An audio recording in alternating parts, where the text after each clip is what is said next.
All right, we are here with a brand new DNE laser welder right out of the box. And here's what you can expect when you receive your unit. They'll come in two boxes, one crate, but two boxes in the crate. The first box we have your nice gloves, and then it comes with all sets of the rollers for the wire feeder.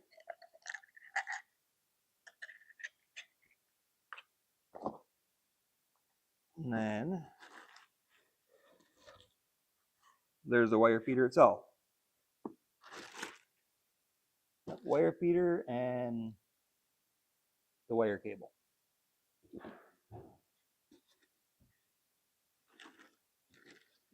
And the big box, all kinds of goodies. Earplugs. These are all extra, but you have all 5 extra nozzles. You got your tip cone, a wrench, and cleaning supplies for the lenses. And keys, there is a set of keys on the unit to disable anybody unauthorized to use it. And then here's all 5 nozzles again. Comes with 4 different tips for different size wire.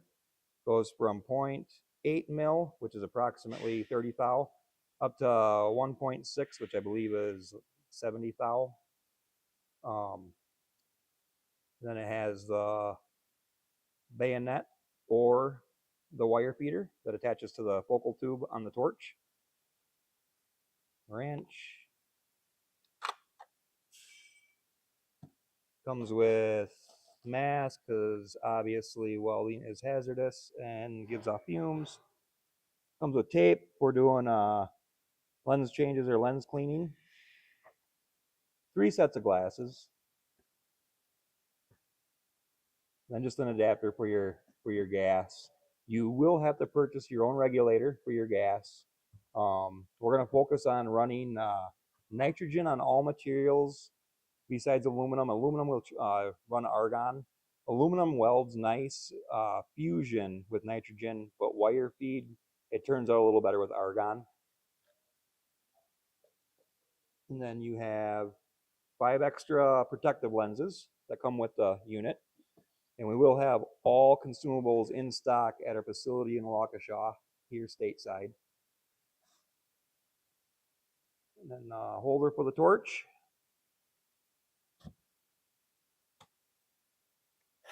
And the torch itself.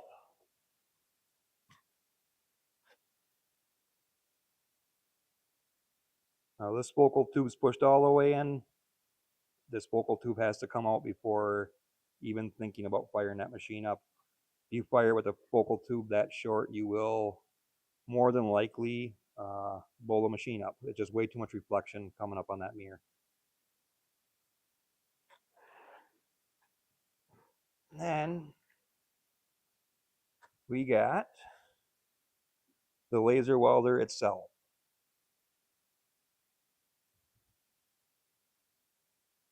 It's on 4 casters, lightweight, so this thing does wheel around the shop nice.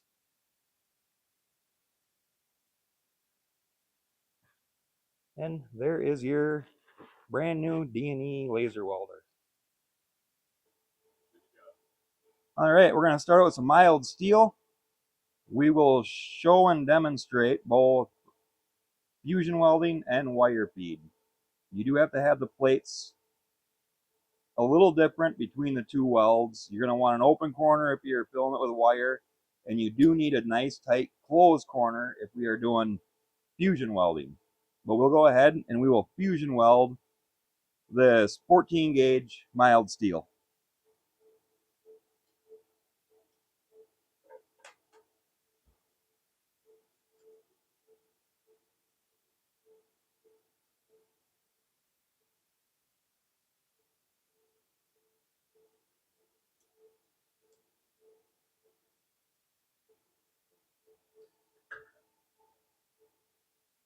All right, and as you heard in our safety video, always be aware of the torch, where the torch is pointed. And as an operator, welder, you always want to make sure that you can see these indicator lights in the corner of your eye. You want to keep your face behind the torch.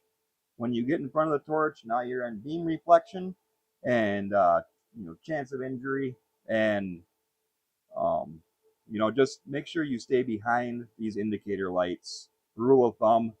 And then, as you also heard in the training video, you need to hold it between 70 degrees and 30-degree angle on that material. We do not want to be straight up and down. We will shoot the beam up into this focal tube, and we will go through lenses if we do that. So torch position is very important. And here we go on fusion.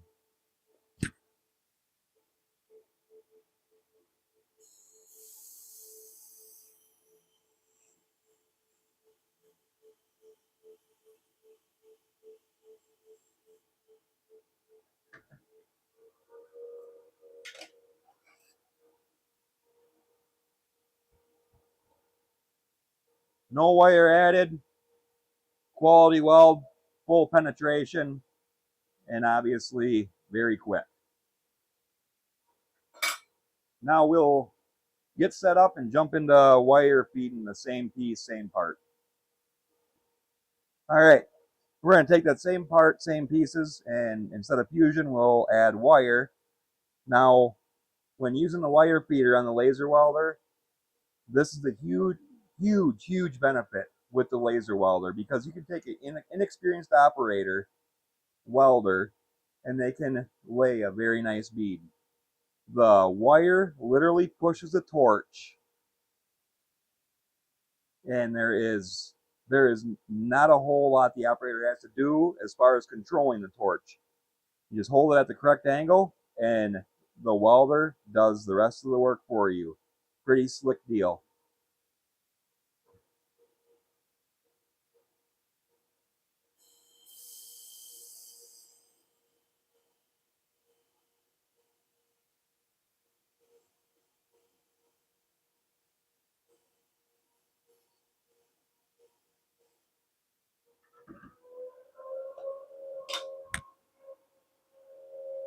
Now that weld,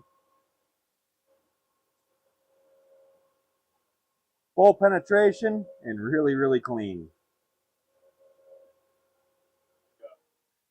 All right, now we're going to do some butt welding on that same mild steel. And with butt welding, you do want to make sure, if you are fusion welding that butt, we want to make sure the surface or the edges are 100% perfect, no gap. We can have gap when we are using wire, but using fusion, you don't want any gap. You'll burn right through instantly. But the fusion is pretty cool. We can control the wobble, so the thicker the material, butt welding, you're going to want that wobble turned up. Right now, on this 14 gauge, we have the wobble at 2.5 millimeter. We can wobble up to 4 millimeter, but no reason to on this part. So we'll go ahead and tack it up.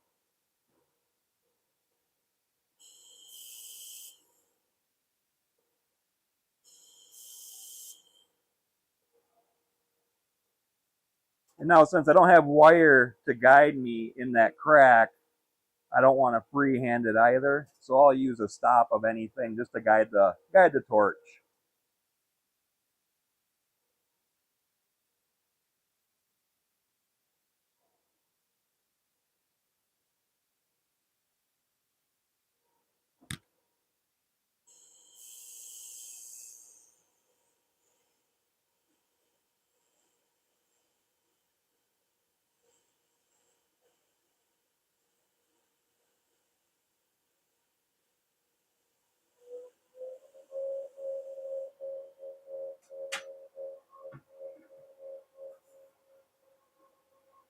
And that's fusion.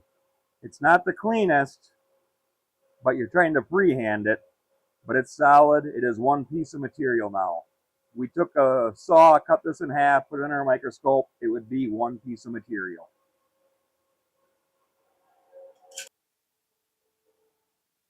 All right, we're going to take that same 14 gauge and just use wire this time. There is a little gap, about a mil. We do have the 4 mil wobble, but we do not want any 4 mil gap. Just like any other welding application, the smaller the gap, the better we are.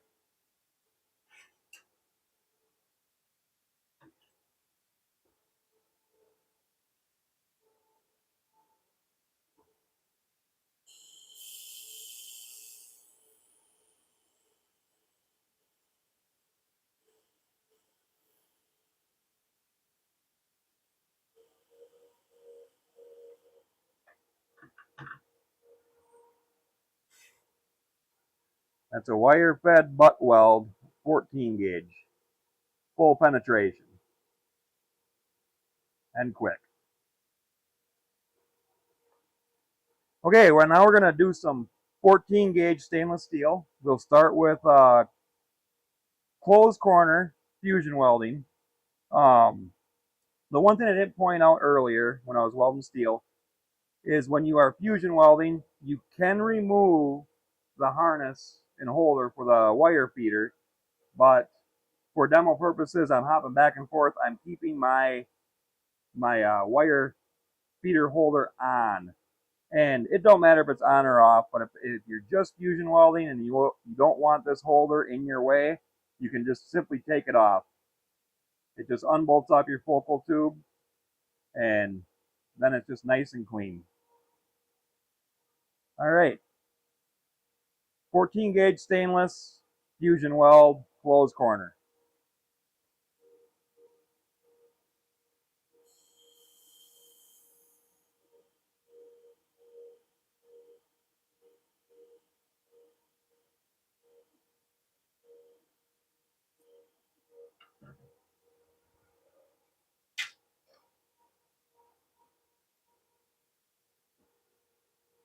And it's not the cleanest. I was a little shaky, but we are 100% penetration and don't look too bad.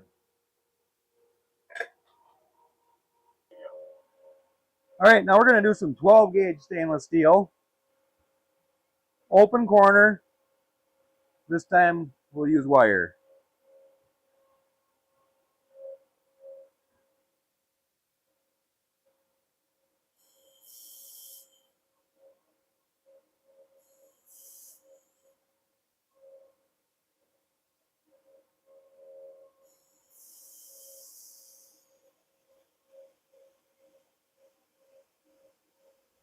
And this truly is so easy. I'm not pulling or pushing. The torch walks itself.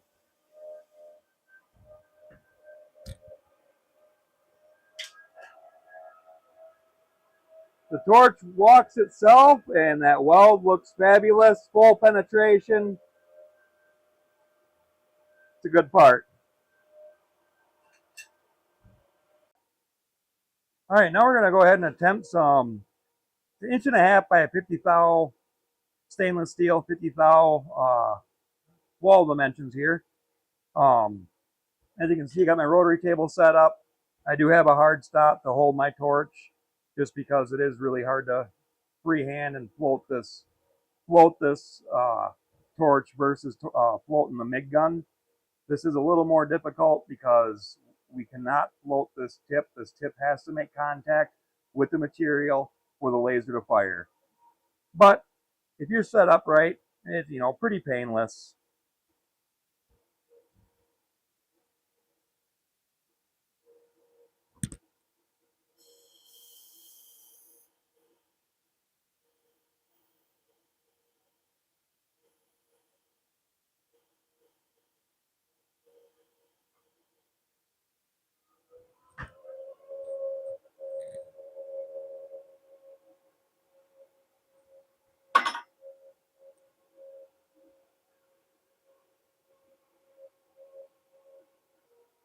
All right, so now we move over to the interface. We're going to switch over to aluminum from the stainless steel.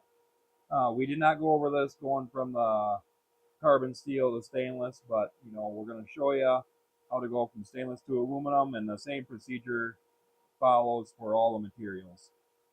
Now, you're going to always start in basic mode. In basic mode, this is where you have your 5 material selections from. You got your stainless, carbon, galvanized, aluminum, and brass.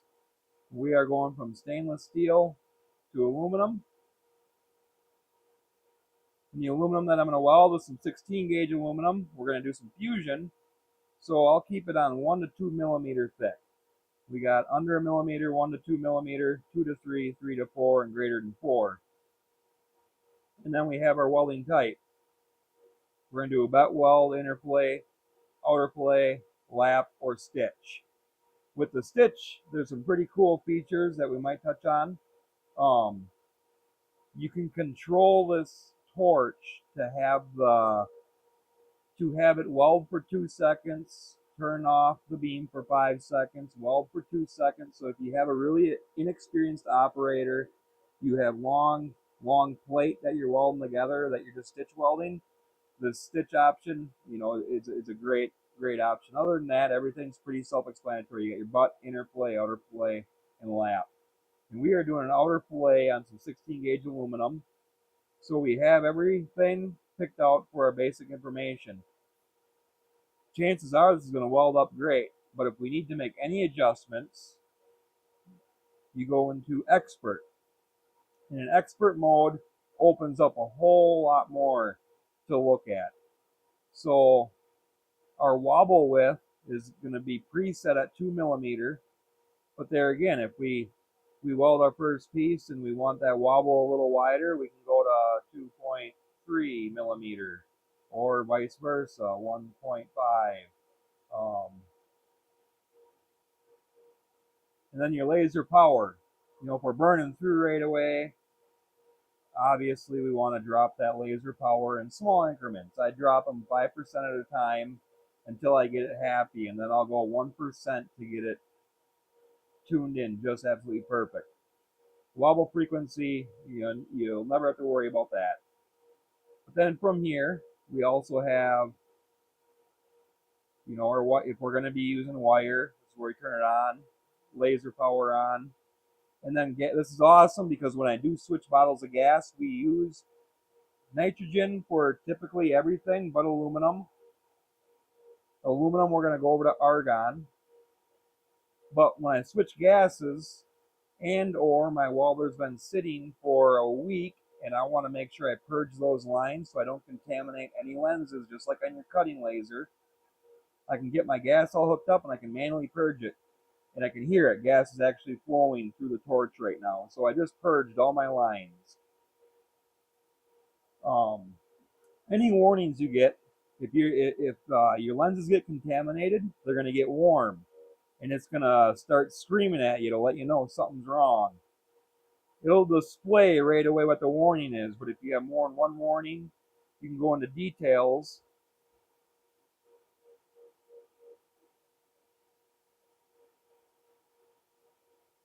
And if there is any warnings, it'll show what warnings are popping up in the details under warning. And then they'll light up red. We got our torch communication, e-stop, interlock alarm, ground connection, gas, protective lens temp, pump 4, red light current, V pump 1 and 2, V pump 3 and 4, and so on. A lot of this you'll never have to look at, but this first row is really critical. It's the torch and the interlock and the gas. And if you don't have your gas turned on, this machine will scream at you, and you'll see gas lit up red. When you turn your gas on, that warning goes away. And then in details is where we go into wire feeding settings. Typically, we don't mess with pulse. Continuous wave seems to be working really, really well on all applications. So I've been leaving pulse alone, but it's always something to play with. And then my wire feed speed. Typically, we're going to run up between 13 and 15 millimeters a second. It definitely welds it at 10 millimeters a second, but 13 seems to be my go-to number on that one. And then we have our withdrawal speed, feed delay, refeed delay, withdrawal length, and refeed length. And again, you should never really have to mess with any of this, but in certain applications you might. And then we have the parameter page. We can build custom parameters. So if I get some aluminum in dialed right in, and I want to save that setting because it's going to, in basic mode, when you choose your materials, it'll automatically just fill all this in. But if I have a program and parameters I want to save, all the information will be highlighted here, be highlighted here, and that we can save up to 32 custom programs. So if this program that I am currently running, I want to save that, I will hit save, and it'll automatically say, I'll have to name that program, but I can do that up to 32 times on top of the 32 parameters for materials that are already preloaded into this machine.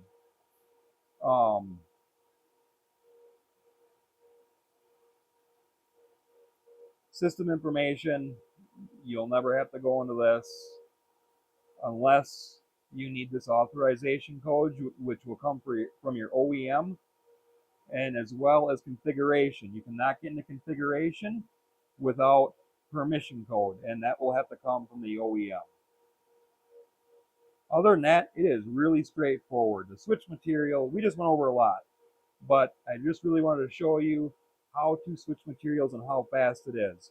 So we went from stainless to aluminum, everything's good to go, and vice versa. If I want to go from aluminum over to carbon, we'll do that right now. Aluminum to carbon steel. We're going to do some nice, let's do some 3/16ths. So, and then we'll do a butt weld. All right, now we are literally ready to set to weld carbon steel at 3/16ths as a butt weld. And now you can go back into your expert mode to dial everything back in. But then if I'm going to do 3/16ths, I'm going to use wire feed. I'm going to turn the wire feed on. I'm going to turn my laser enable on. Now my torch is ready to go hot. All right, now that we switched over to aluminum, and you've seen how easy and user-friendly that was on the interface, we're going to go ahead and do a closed corner fusion weld. No wire.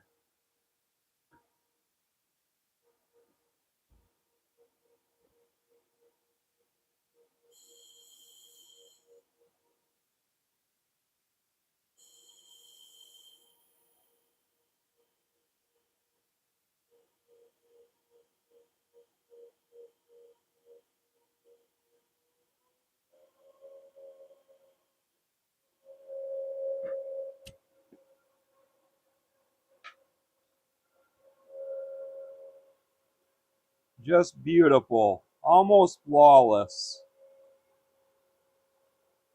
Full penetration. One thing I want to add, you do see me not using any of my welding technique that I have always, for the last almost 20 years. I'm not bracing.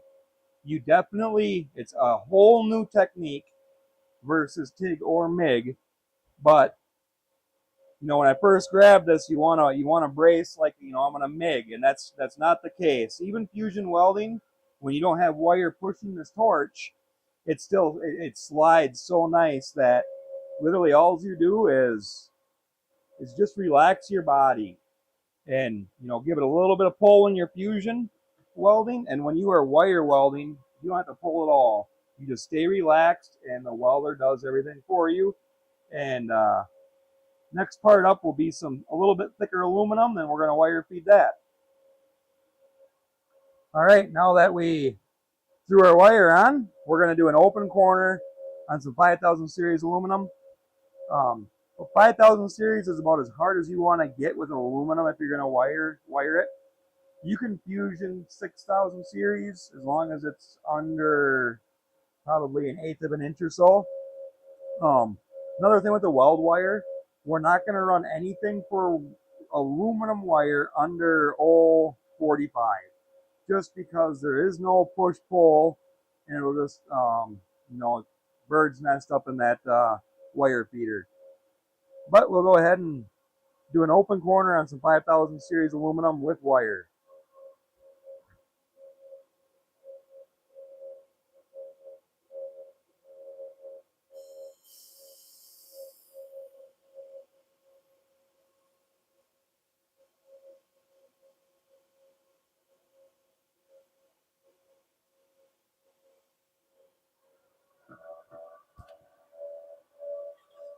And there you have it. Full penetration. Looks pretty good.